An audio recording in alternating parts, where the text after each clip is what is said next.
upon a time, in a faraway kingdom, a queen sat by her window sewing on a snowy winter's day. As she worked, she pricked her finger with the needle, and 3 drops of blood fell on the snow. The red looked so beautiful on the white snow that the queen sighed and said, "I wish I could have a child with skin as white as snow, lips as red as blood, and hair as black as ebony." Not long after, her wish came true. She gave birth to a baby girl who was exactly as she had wished. The baby was named Snow White. But sadly, the queen grew ill and passed away soon after her daughter's birth. A year later, the king married again. The new queen was beautiful, but she was proud and cruel.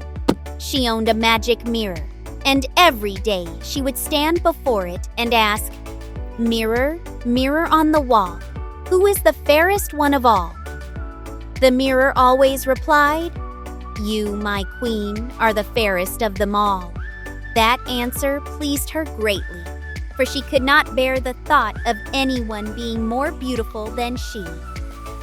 Years passed, and Snow White grew into a lovely young woman, so kind, gentle, and beautiful that even the birds and forest creatures loved her.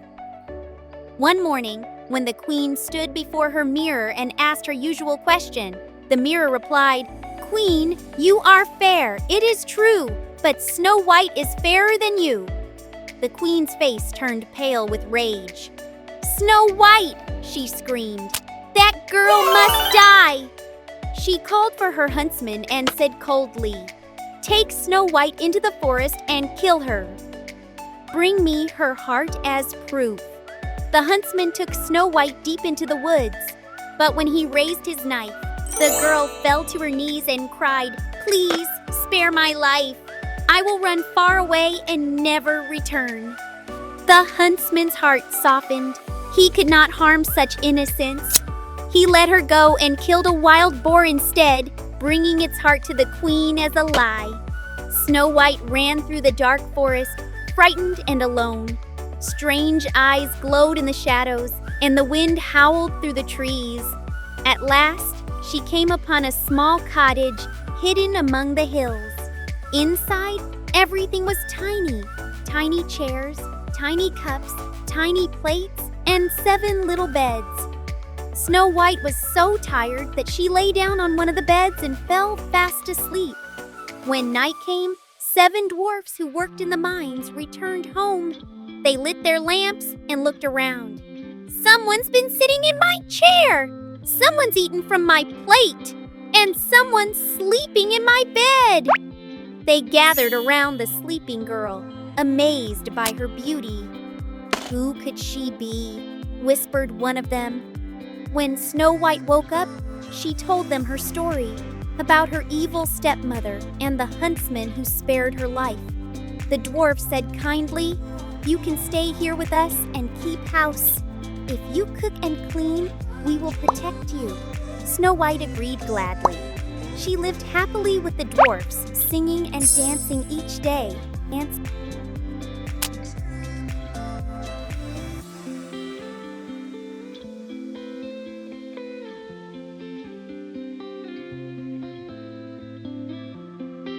But far away in the castle, the evil queen once again stood before her mirror. "Mirror, mirror on the wall, who is the fairest one of all?" The mirror replied, "You, my queen, are fair, it's true, but Snow White, beyond the mountains blue, with the 7 dwarfs, is fairer than you." The queen was furious. "She lives!" she hissed. Disguising herself as an old peddler woman, she went into the forest with a basket of goods. She knocked on the dwarf's cottage door. "Lovely laces for a lovely girl," she croaked.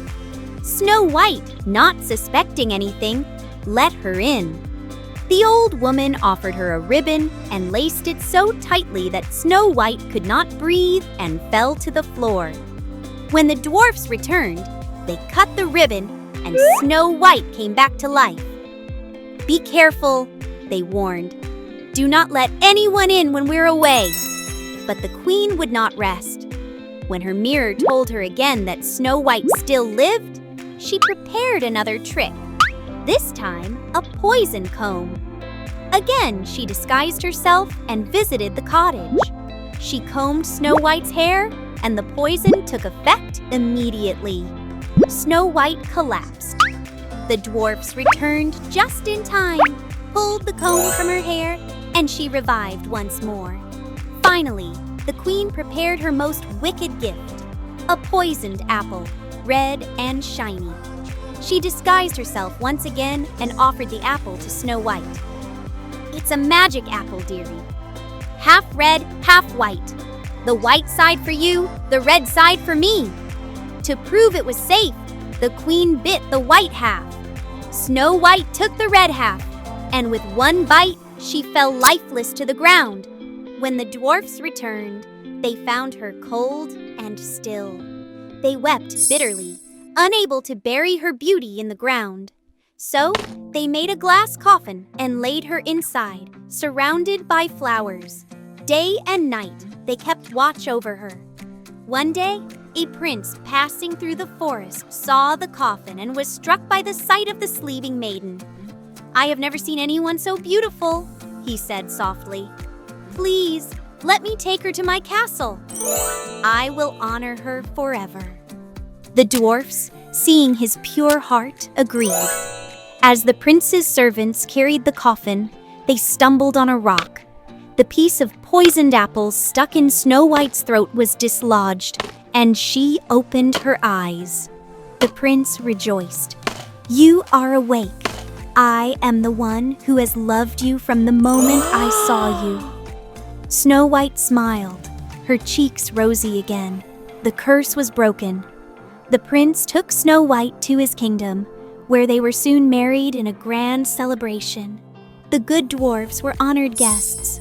When the evil queen asked her mirror once more, "Mirror, mirror on the wall, who is the fairest one of all?" The mirror replied, "You, my queen, are fair, it's true, but the young queen is fairer than you." Consumed by anger and jealousy, the wicked queen could not bear it, and she was never seen again.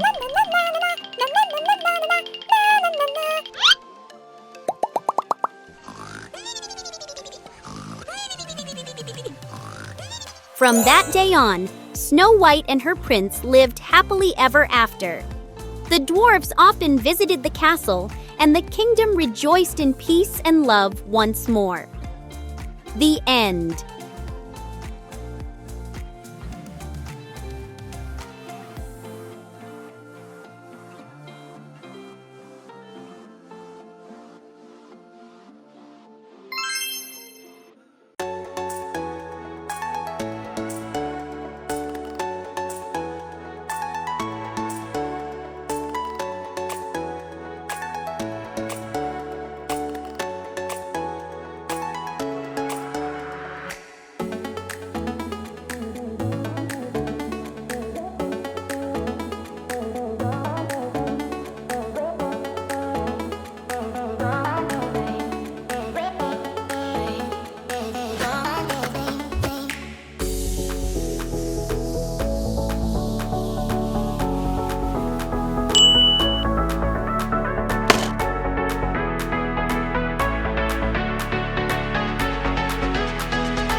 now!